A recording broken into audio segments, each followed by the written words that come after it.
This is my robot arm, and this is its hand. It can pick up any object without any cameras, force sensors, or complicated control algorithms. It just grabs the object, holds it securely, and then releases it whenever I want.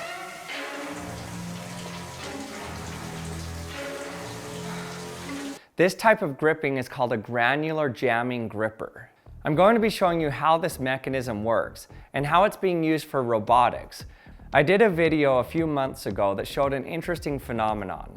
Take a knife and push it into a container filled with rice, and the rice will hold on to the knife. This happens because grains exhibit an interesting property called jamming. Sometimes they flow like a liquid, but when they're packed together and confined, they can suddenly behave like a solid. Instead of simply pushing straight downward, the forces between the grains spread sideways into the surrounding walls, creating friction through the pile that locks everything together. These networks of forces are called force chains. The best example of this is with my friend VacMan. This is a toy I bought a long time ago that was popular in the 90s. Apparently he was Stretch Armstrong's nemesis. But instead of stretching, he has a different property. You position him in any position and then pump the air out of a valve in his head, and he gets locked in place. And it's a pretty strong force. You can try to bend him while he's positioned, but it takes a considerable effort to change his position. It's actually pretty fun to play with. So the reason this happens is because the toy is elastic on the outside, and then it's filled with beads on the inside. As you suck out the air, the pressure from the atmosphere compresses the beads, and the force chains lock them together into a rigid structure. Now you've seen this before. Whenever something's vacuum packed, it's very stiff. Then when you just let in a little air, it softens.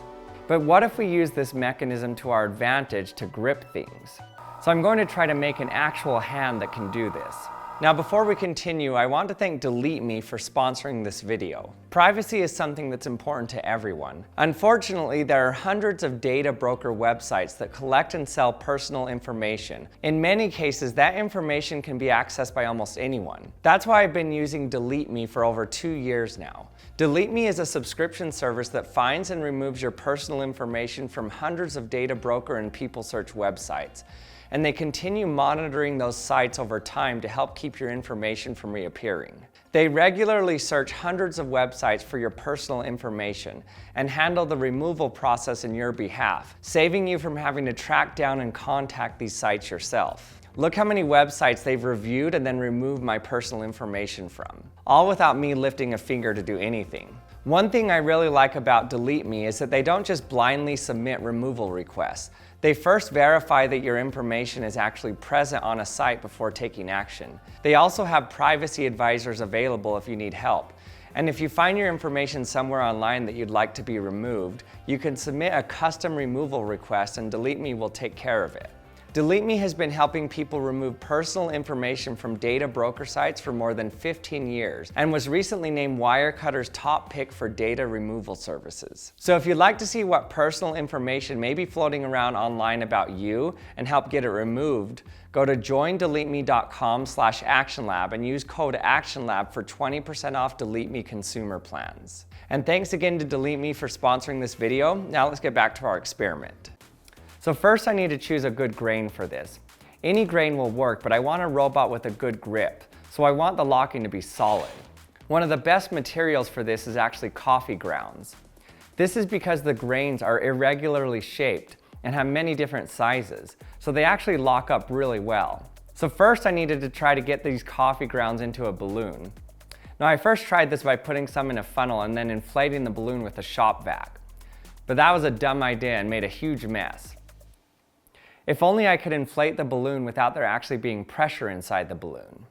Oh yeah, you can do that if you vacuum the outside of the balloon so the balloon inflates with atmospheric pressure. But if I fill it with the grains like this, then how will I get it out? Well, I found this balloon stuffer toy on Amazon that should work perfectly. With this mechanism, it was really easy to get the coffee grounds in the balloon.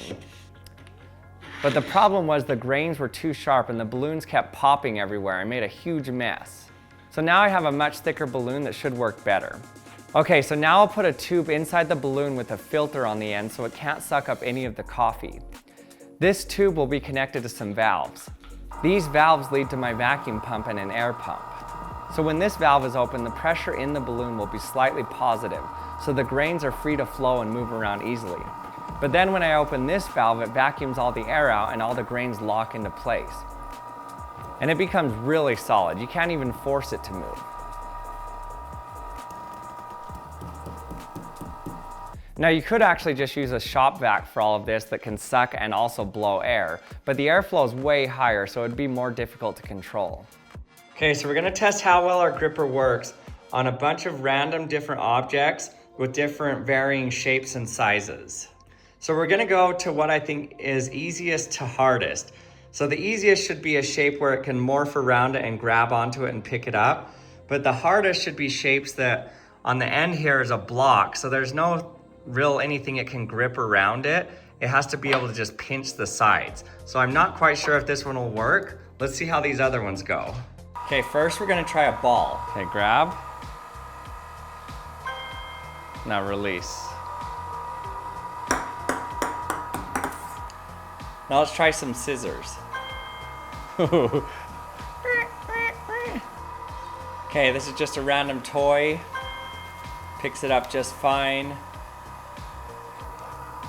This is a little vice grip I have.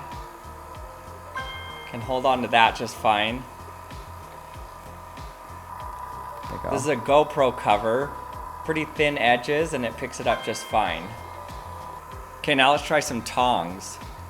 Whoa. Okay, now a tape roll. This one's pretty heavy and not much to grip onto. Whoa. It still was able to grab it. Okay, now for the final one, just a wooden block. So this one, I'm not sure if it'll grab it because there's not anything to grab onto. Okay, it still was able to pick it up. That's because it doesn't just harden, it also shrinks in size slightly so it can grip it. It's like it's a boxing glove grabbing onto it. This type of robotic gripper is actually being used in research labs and even in industry because it can pick up objects of almost any shape without complicated programming. It's especially useful when every object is different. Instead of designing a different gripper for each part, a singular granular jamming gripper can adapt to all of them. Let me know if you can think of any advantages this type of hand would have over traditional hands with digits, other than it looks really cool.